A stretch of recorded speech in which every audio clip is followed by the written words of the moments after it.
जय जय श्री महाकाल। स्वागत है हमारे YouTube चैनल में। तो चैनल को सब्सक्राइब करिए, बगल में बेल आइकॉन है वह भी दबा लीजिए।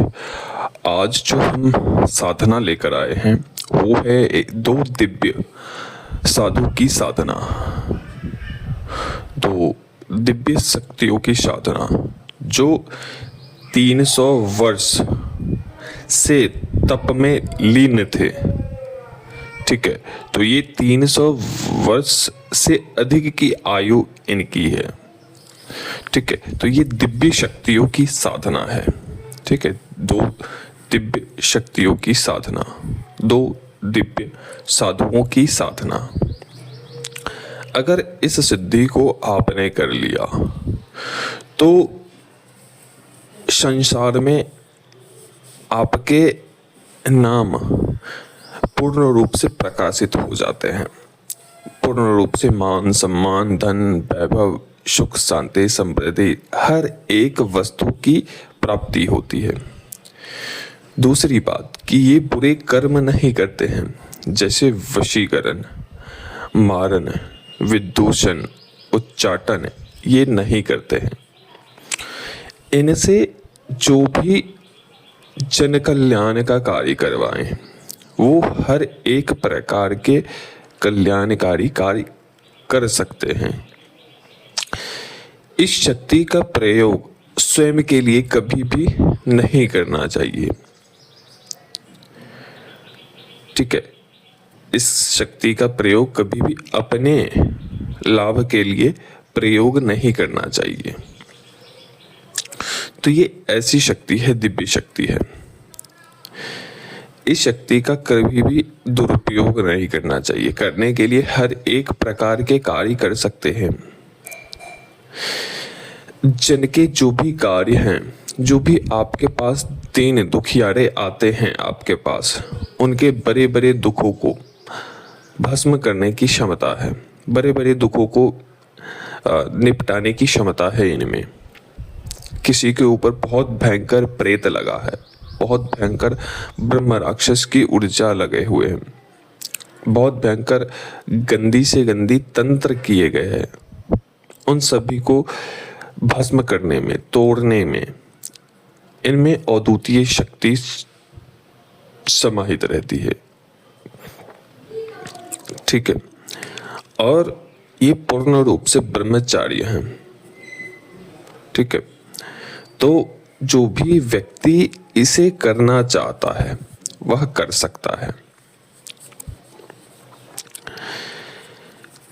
कोई भी व्यक्ति आपके समक्ष आता है और इनकी प्रबलता तब बढ़ जाती है जब आपके मुख से उच्च स्वर में राम राम राम निकलते हैं। ठीक है,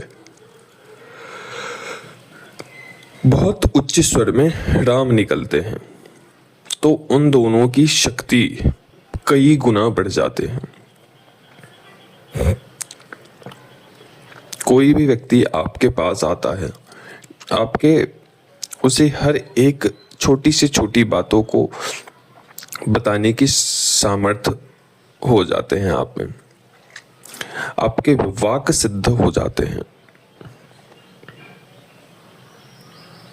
जिसको भी आप कुछ बोल दोगे वही उसके साथ घटित होगा, वही उसके साथ होंगे। लेकिन कुछ चीजों का ध्यान भी रखने हैं। जो भी साधक साधिका होते हैं वह बहुत ही नाप तौलकर बोलते हैं। उसे कभी भी कुछ भी नहीं बोलना चाहिए। जो साधक साधिका होते हैं वो बहुत ही सावधानी पूर्वक शब्दों का चयन करके फिर बोलते हैं, और बोलना चाहिए भी। ठीक है, क्योंकि जब ऐसी सिद्धि शक्ति की प्राप्ति हो जाती है तो साधक में एक अद्वितीय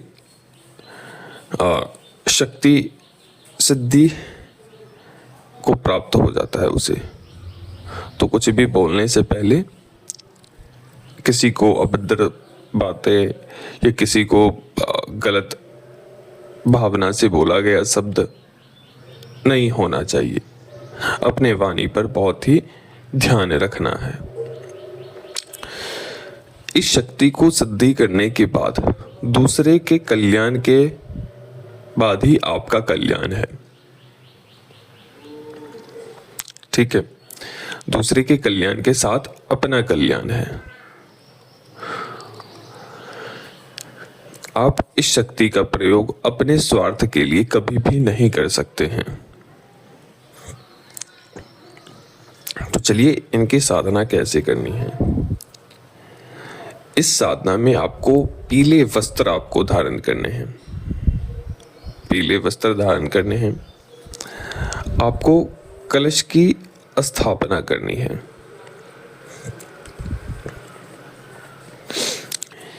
किसी भी छोटे कलश में जल भरना है।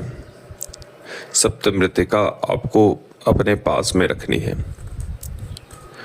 एक चावल की ढेरी बनानी है, उसके ऊपर कलश स्थापित करनी है। सप्तमृतिका नीचे डालनी है, उस जल में डालनी है। पंचरत्न डालने हैं, मार्केट में अवेलेबल हो जाएंगे। ये सभी सामग्री उसमें डालकर और अशोक के पत्ते वो आपको रखने हैं, उसमें डालने हैं। कलश बनाने हैं अशोक के पत्ते के एवं पीपल के पत्ते के और बट वृक्ष के। इन तीनों पत्तों को उस कलश में डालकर उसके ऊपर एक लाल कपड़े में एक जल वाला नारियल लपेटकर और उसके ऊपर स्थापित करने हैं। एक दीपक जलाने हैं जो तिल के तेल का हो। दिशा आपकी उत्तर या पूर्व की होनी चाहिए। यह साधना आप दिन में भी कर सकते हैं और रात्रि में भी कर सकते हैं, या दिन और रात्रि दोनों ही कर सकते हैं। मंत्र आपको 11 माला आपको करनी है। ठीक है, यह संभव हो तो 6 माला दिन में और 5 माला रात्रि में कर सकते हैं, क्योंकि मंत्र थोड़ा बड़ा है। ठीक है, तो दोनों समय आप कर सकते हो। यह जब साधना के समय में जब वो साधु आते हैं, जो वो दोनों दिव्य शक्तियां आते हैं, तो आपके घर की जो स्थिति पूरी तरीके से खराब है, उस घर में एक सकारात्मकता उत्पन्न होने लगती है, मात्र उनके अंश प्रवेश करने मात्र से।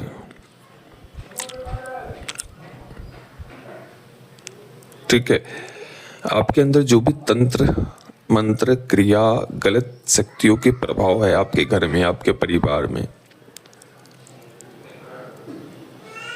वो सब कटने लगते हैं, खत्म होने लगते हैं। आपके शरीर में जो गंदी ऊर्जाएं अवस्थित है, पास कर रही है, वो कटने लगते हैं। जो बिना साधना के किसी के माध्यम से तंत्र आपके शरीर में अवस्थित है या आपके परिवार में घर में अवस्थित है, वो कटने लगते हैं साधना मात्र से। जब सिद्धि को प्राप्त कर लेते हैं तो ऐसे नाना प्रकार के कार्य जो आपके बनने लगते हैं, इसका प्रयोग अपने लिए बिल्कुल नहीं करना है।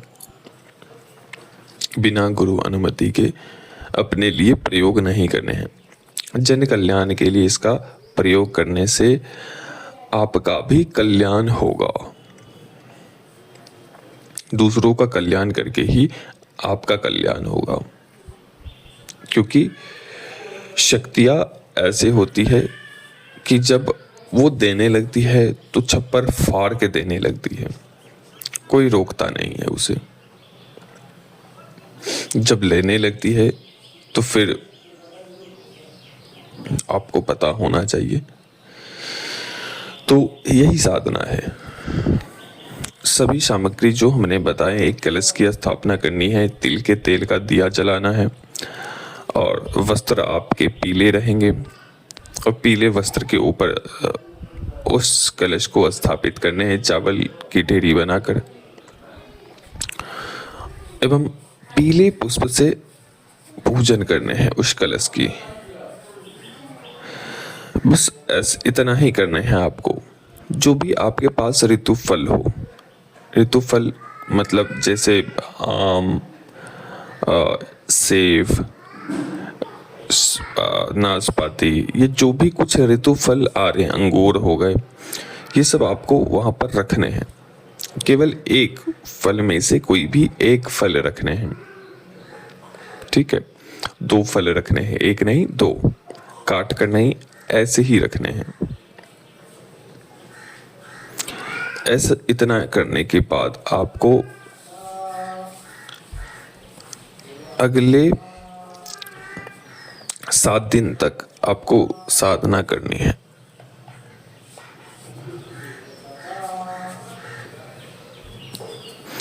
सात दिन तक यही साधना करनी है, और 7वें दिन यह 101% प्रत्यक्ष आएंगे ही आएंगे। अगर वो 7वें दिन नहीं आते हैं तो इसी साधना को 11 दिन तक करनी है, ठीक है।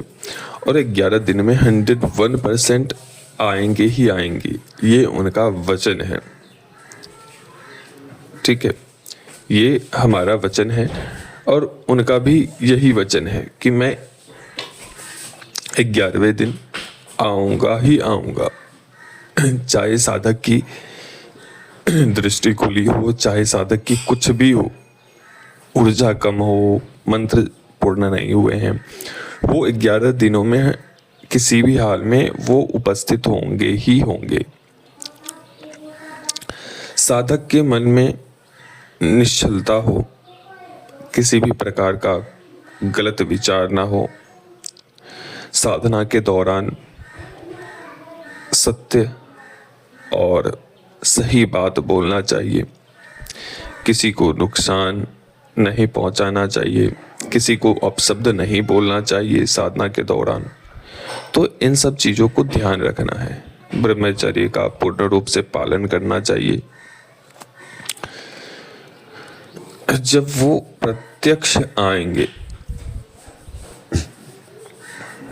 तो आपको उनसे वचन लेने हैं, प्रणाम करने हैं, और वहां पर आपको जो वस्तु है उन्हें भेंट करनी है। जो और भी कुछ वस्तु है वो भेंट कर देंगे, ठीक है। जो सामग्री कुछ हमारी तरफ से जाएगी वो आपको अपने पास रखना है, वो भेंट उन्हें अनिवार्य रूप से करनी है। एक चमेली का इत्र भी रखना है, ठीक है। इतना ही करना है। और जो साधक इसने इस शक्ति को सिद्धि कर लिया, समझो कि वो कुछ भी कर सकता है, वो कुछ भी कर सकता है। उसके लिए कोई बैताल ब्रह्म राक्षस कुछ नहीं है उसके समक्ष, ठीक है। तो चलिए, जो भी इस शक्ति की, दिव्य शक्ति की ट्रांसफर लेना चाहता है वह भी ले सकता है हमसे जुड़कर। लेकिन ध्यान रहे, इस शक्ति को दरबार के कार्य में प्रयोग किए जाते हैं।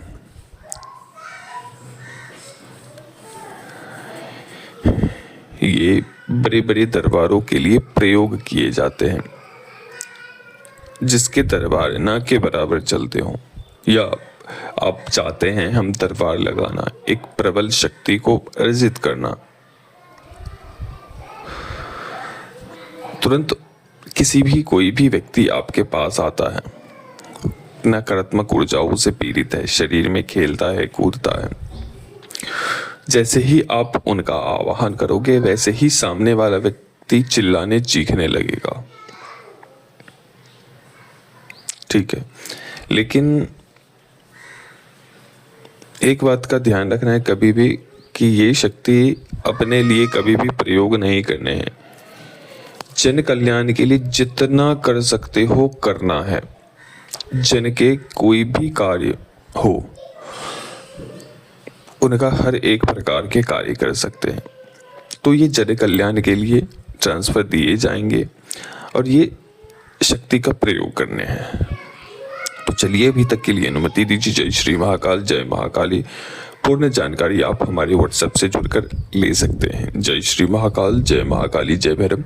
माँ महाकाली आप सभी की इच्छाएं मनोकामनाएं पूर्ण करे। और जो लोग चैनल को सब्सक्राइब नहीं किए हैं सभी लोग सब्सक्राइब कर लीजिए